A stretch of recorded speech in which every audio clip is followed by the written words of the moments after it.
Hey guys, welcome to the first Kamikaze Overdrive podcast.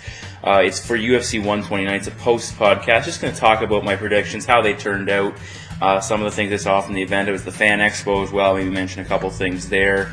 And, feel free to drop your comments. Let me know what you think. And let's get right into it. My first and foremost thing, the record coming out. I went 5-2 at UFC 129, which is not a bad record, but again, I'm looking to improve upon that. My overall mark now is 82 wins and 38 losses, which is a 68% clip. Again, good, but not great. I'd like to get it to 75. We'll see how that plays out over the next couple of months. UFC record 73-29. Again, just a little bit better because my strike force mark is 9-9, so that's what brings my overall mark down.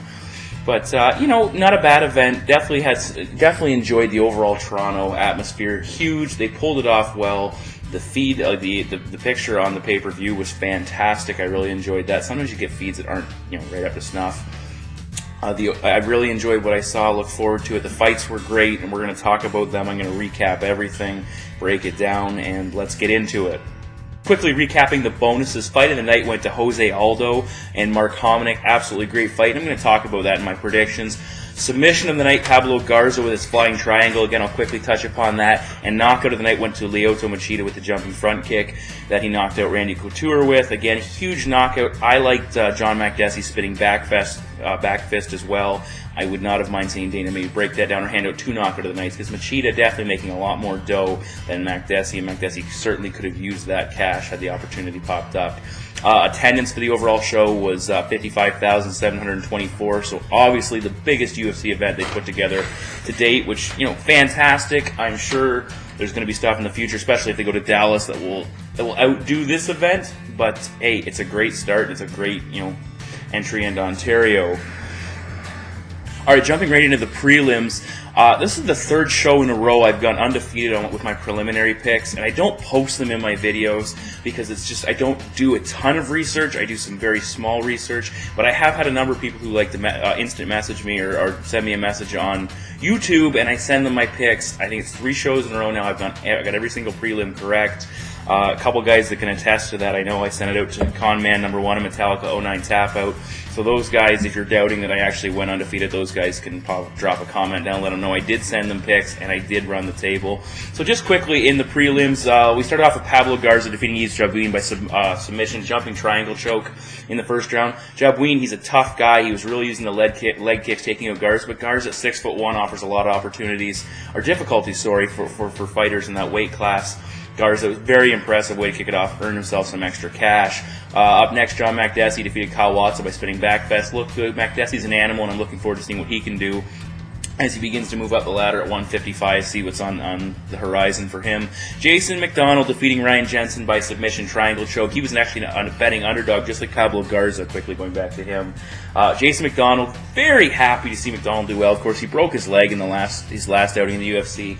Ryan Jensen's now, 2-6 in the UFC. I cannot see him standing around for another fight. Dana's going to let him go, I would have to guess. If anybody's getting cut this night, it's definitely Ryan Jensen. So if he's not, I'm wrong, but I'll be shocked. Jason McDonald, good on him. Hopefully he can continue that, build some momentum here and keep going. You could definitely tell how overwhelmed he was after he picked up the victory. Ivan Menjivar defeating Charlie Valencia, first round TKO. Broke his nose with an elbow. Huge shot. Really, looked good. Continued that streak of impressive preliminary fights that ended early. Claude Patrick versus Daniel Roberts. This is the only fight I didn't get a chance to see. Didn't see it on the Facebook prelims, and we'll talk about the Facebook prelims just in one moment, the actual quality of the feed. Claude Patrick, another decision, 29-28. All 3 judges scored it. Continuing on with success, I'd like to see Patrick get bumped up. Let's put him on maybe a free televised show, an Ultimate Fight Night. Let's put him against some big-time competition in the welterweight division, and we'll see how he does. Daniel Roberts was another step up. I don't know who's up next for Claude Patrick, but I certainly would like to see him in a matchup with a marquee UFC name and see how he does. Patrick has talent, he has ability. Let's push this guy. Now, before we get on to the Spike prelims, the Facebook prelims, the quality was, to say the least, not good for me anyway. Maybe for those of you out there, you had a better feed on Facebook. I found it choppy, and the quality of the picture was not there, and it was going in and out, it was stopping. Didn't like that. I think the UFC can clear that up. They'll be able to come up with a better feed for the Facebook. prelims, or, like I've suggested in the past, let's get all the preliminary fights on Spike. Make it a 3-hour show. People are going to tune in and watch this stuff. Or put it on a pay-per-view like that. You seen it with the Olympics, where it's like a pay-per-view. It's just free. You click on it, you get it. Let's do that. I want to see all these preliminary fights. You saw with Garza, Makdessi, McDonald, Menjivar. All of these guys went out there and finished their fights, and they were impressive. Let's get those on television. Let's make it so we can see them in high quality every single time. Alrighty, where are we going now? We're going to jump actually to my predictions. The 7 predictions I did, they started on Spike main card, so let's get into them. Kicking off the Spike main card fights, we had Jake Ellenberger filling in for Brian Foster, and he went in and he knocked out Toronto's own Sean Pearson by KO 2 minutes and 42 seconds into round number 1. Ellenberger looked impressive. I had Ellenberger to win this fight by stoppage. I was leaning more towards the possibility of Ellenberger taking him down and pounding him out, but I knew Ellenberger had big power in his hands. I wasn't overly impressed with Pearson against Matt Riddle. I think actually Matt Riddle won that fight with the late push in their last outing. So Pearson got knocked out. I think this is one of those situations with Pearson. He's 35 years old. Maybe he's coming to the top level a little bit too late in his career. I could see him getting 1, maybe 2 more fights in the UFC, but a okay performance in his first fight. He should probably get fight of the night in the first fight. He gets knocked out here. He's not at the level of Jake Ellenberger. He's going to be a preliminary fighter. Probably in Canadian fights, they'll keep him around for preliminary fights when they come to Canada. Next, Rory McDonald. Wow, did he look good. Defeated Nate Diaz by unanimous decision. Got a couple 30-26s. That means he scored a 10-8 round in a couple judges' opinions. I'm guessing that was the 3rd round, where he turned into the human suplex machine and dropped Nate Diaz on his head several times. You will see that once. Once in a fight, you might see a fighter do that. He did it, at least 3 times in the 3rd round. That was unbelievable. I was very impressed with Rory's striking. He looked much more relaxed than I expected. The fight was kind of back and forth early, could have gone either way, but Rory was getting the better of Nate, and as the fight pressed on, usually it's Nate who gets stronger because of his cardio and waiting for his opponent to fade, but Rory just kept coming after him and manhandled Nate Diaz. Nate's in trouble, and this is one of those things that it raised my eyebrow. Nate was working in the 155 division, and he was struggling with strong grapplers. So what was Nate's solution? Let's go to 170, because there's no strong grapplers at 170. He started out okay with his knockout win of Rory Markham, and then when he submitted Marcus Davis. Looked great. Then he ran into Dong Young Kim, a very strong grappler at 170. Now you're facing a guy who's bigger and stronger. And of course, Nate goes up, he's stronger, he doesn't have the weight cut, he's got more energy. But Kim manhandled him and ground him out, faded late. Rory McDonald exposed Nate Diaz in this fight for the issues Nate Diaz has with guys that are stronger than him. And Rory showed that. This kid rebounded fantastically. His mental game has improved. He just kept coming off that Carlos Condit fight. He just kept bringing it to Nate. I'm looking forward. This kid's 21. He's 11-1 now, I believe. I'm looking forward to see what this kid can do in the future. Again, just like Claude Patrick, move him up in competition. He's already faced Carlos Condit and Nate Diaz in the UFC along with Mike Guyman. What's next for this kid? Time will tell. I think he escaped that fight fairly uninjured. We will see. Now, so that 2-0 on the Spike prelim. So the show got off to a great start prediction-wise. Moving to the main card, the pay-per-view, my streak of, including the other undercards, I was 7-0, came to a screeching halt. Ben Henderson, Mark Bocek. Henderson wins that fight 30-27, 3 times over with the judges. Mark Bocek had his hand raised at the end of that fight. He was raising his hand. I know a lot of fighters do it because they don't know exactly how things played out. But it was very evident that Ben Henderson had won that fight 3-0. Henderson looked better physically at the end of the fight. Bocek was beat up. He got manhandled. He did take a couple positions. He held Ben Henderson on the mat, but did no damage. Henderson was able to beat him up on the feet, stuffed a lot of Bocek's takedowns. Very disappointed in Mark Bocek because he was moving up the division with that submission win over Dustin Hazlett. He was one of those underrated guys who I really thought had an opportunity to jump up the ranks with a win here. But instead, Ben Henderson's taken the momentum Mark Bocek had created for himself, and he is looking like he is the real deal, and he's repping WEC, and a lot of these guys are coming into this from WEC and showing that they are something, they're a force to be reckoned with. Other than Kamal Shalarus against Jim Miller, that upset me greatly. He lost that one. But we're talking about Ben Henderson. Now, looking, Ben, who's next? I don't know. His striking looked good. I would think, if I'm Ben Henderson, probably another fight in the UFC, but if Anthony Pettis beats Clay Guida and gets a title shot and doesn't win, If I'm Ben Henderson, I want another shot at Anthony Pettis.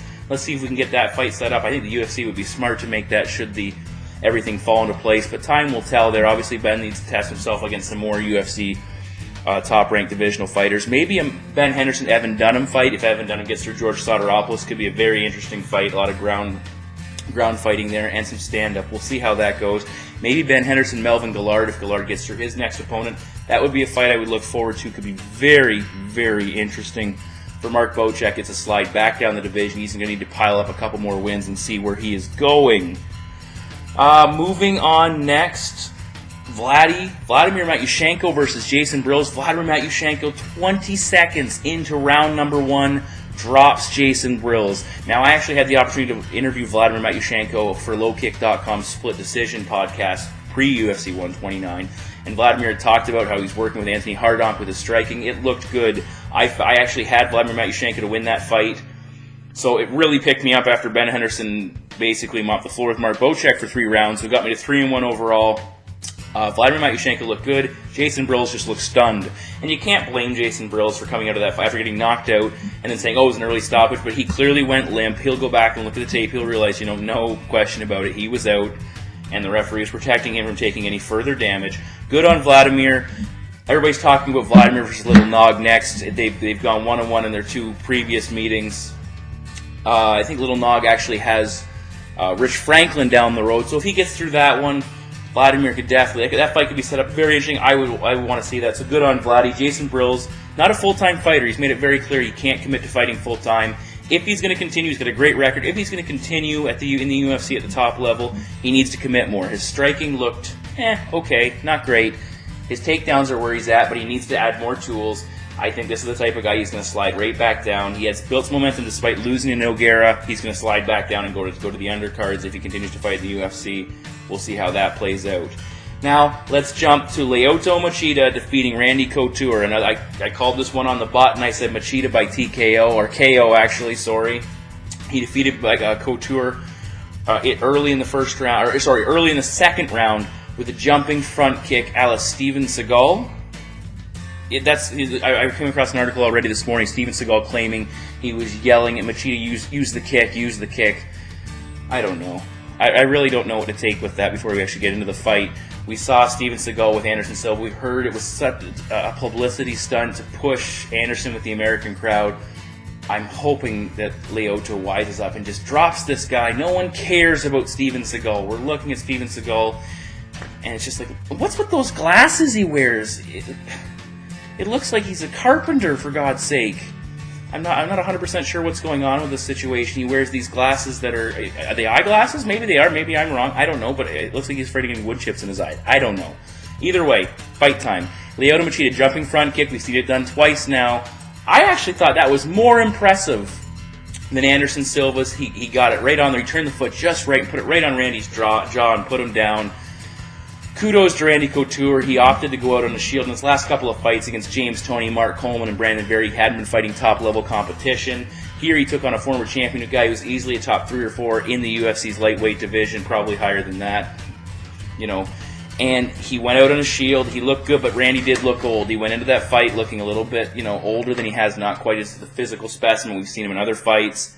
And Machida took care of him, and Randy said he's done, and I hope he is for his sake. I hope he decides to walk away, go out on your shield, go out against a top-ranked opponent, not beating up on guys who are no-names or lesser-knowns. No problem with that. I think Randy got his teeth broken, which was unfortunate. I don't like to see that. But at the same time, good on Lyoto Machida, good on Randy Couture. Couture came up, did not avoid him, tried to do what he could to make the fight a fight.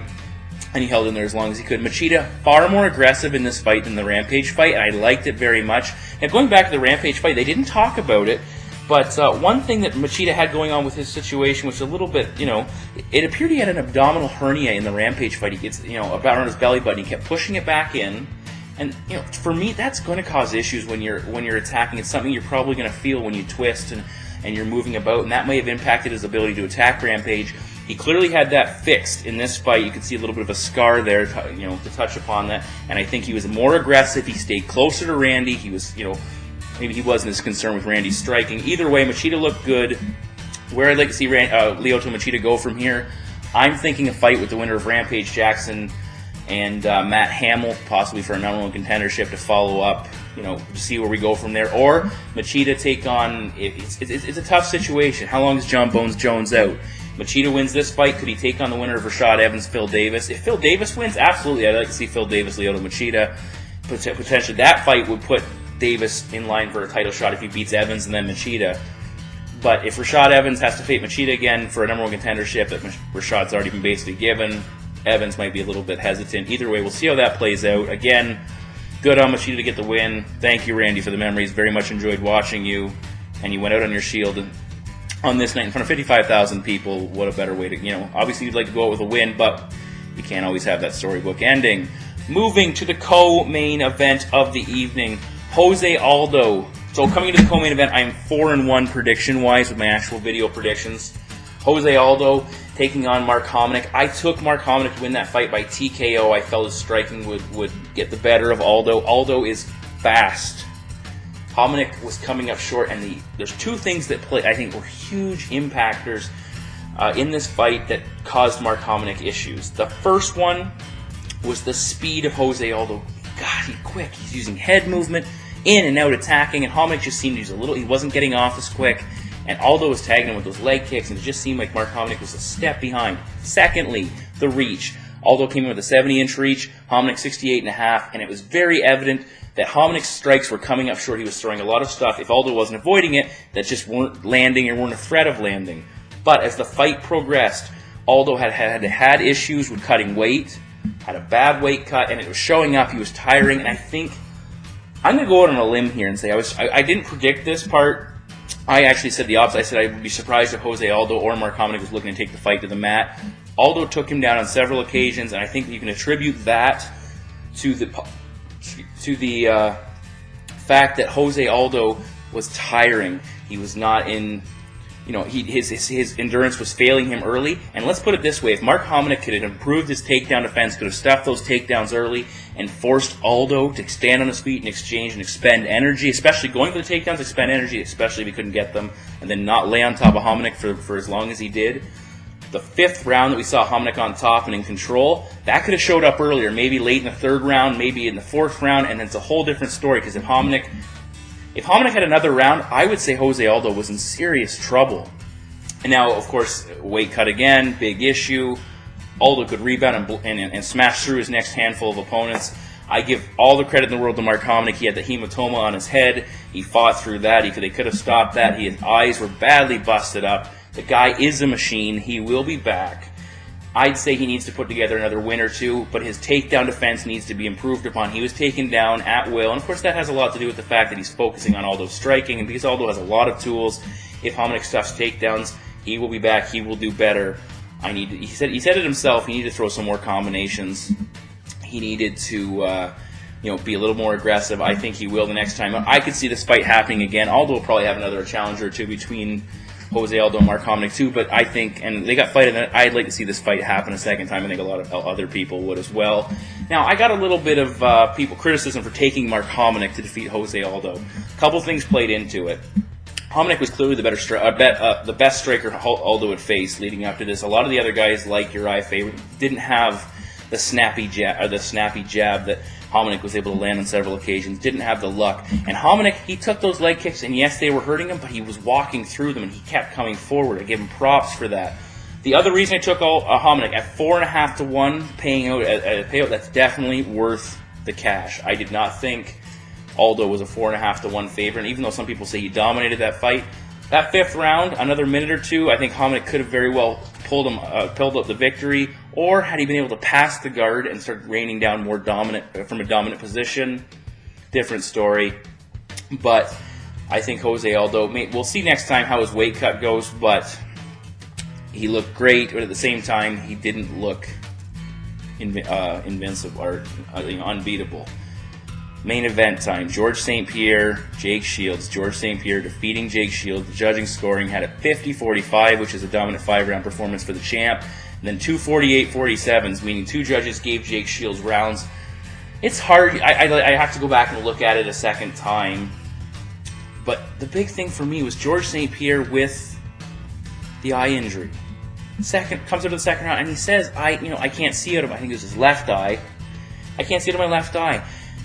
And I don't think enough is being made of this. Here's a suggestion: if you're criticizing George St. Pierre, cover up your left eye and go about doing your daily business, and then go pick a fight with someone and see how well you do. I'm not trying to defend GSP because I've had issues with his past performances where I think he could be a little more aggressive and look to finish his opponents.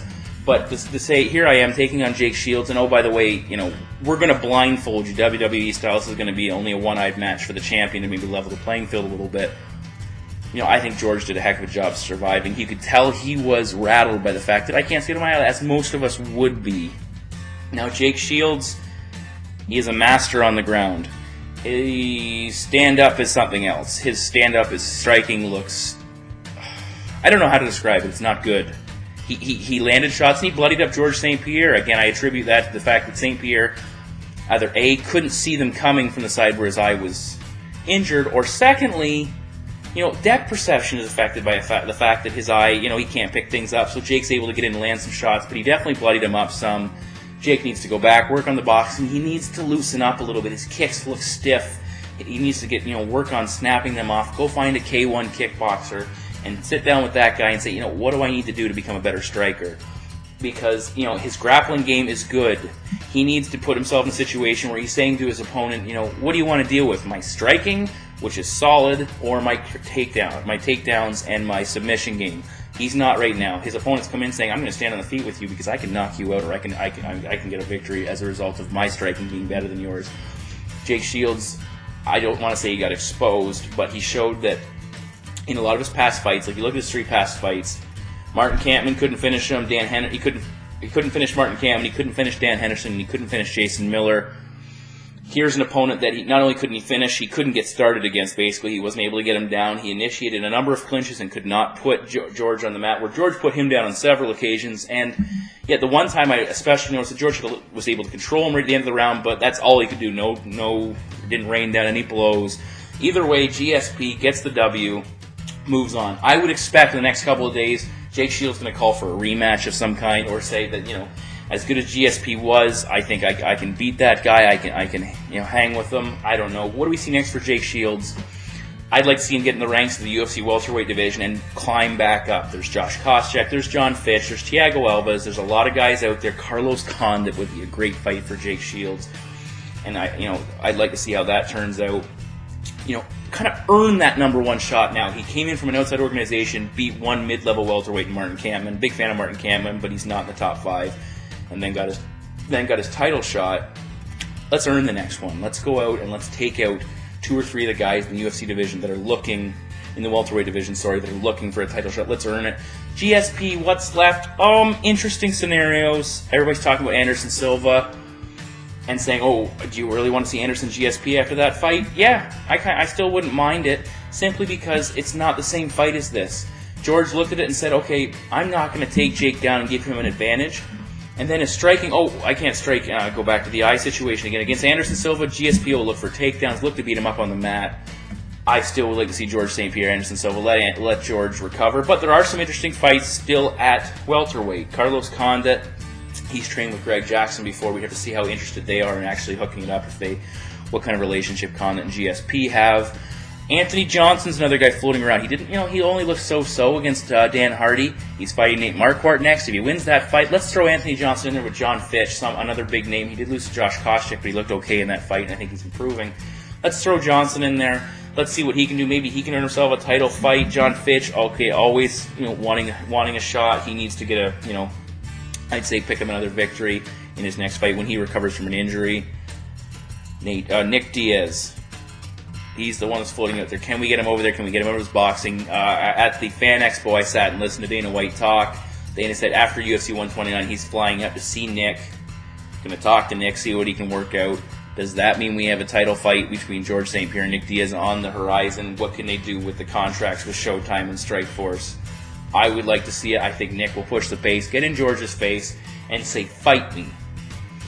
But then you go back to the situations. Okay, now George he can control Nick on the mat, so are we going to see George take him down and beat him up on the mat and pick up a 5-round decision again? I don't know. I'd like to see George St. Pierre start finishing fights.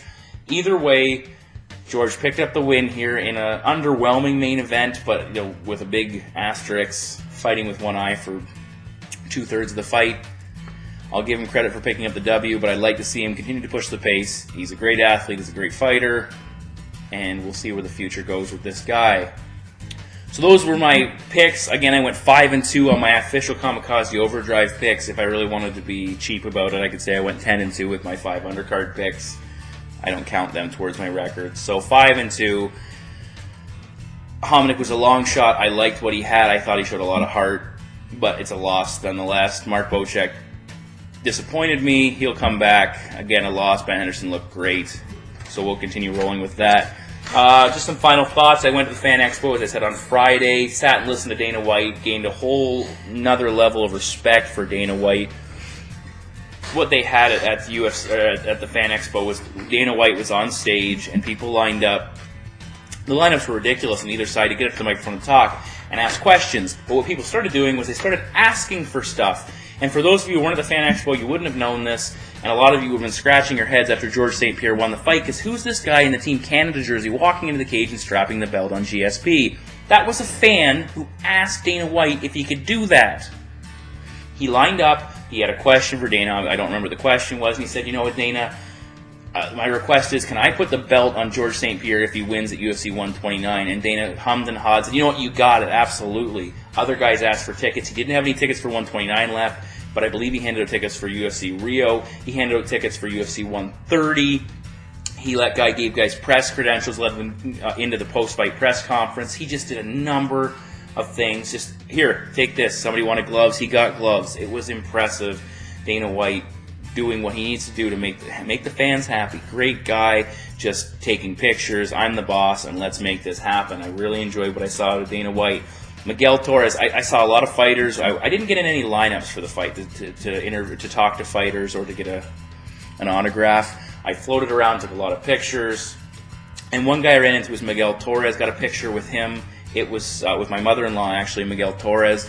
Great guy. He was actually walking out of the building, and we were leaving as well. I wanted to get an opportunity to get a picture there. I hollered out, Miguel, can you just give me 1 second of your time? And his reaction was absolutely. He came over, he took the picture. Great guy. A lot of, Diego Sanchez, another guy. We hollered at Diego from the sidelines, and he gave us a quick little pose quickly. Really impressed with the whole Fan Expo. It was absolutely fantastic getting in there and seeing these guys. Got a chance to talk to Mauro Ranallo. Gave him actually a jump drive with my show on it and an email address, hoping to hear from him. Just, an opinion, whatever. If I don't hear from him, it's not a big deal. But just a really cool opportunity to see these people. When the show comes back to Toronto, whenever they do the next Fan Expo in Toronto, or a place I could drive to, I will be there. It was thoroughly enjoyable. Up next, UFC 130. That's my next prediction show. It's happening on May 28th.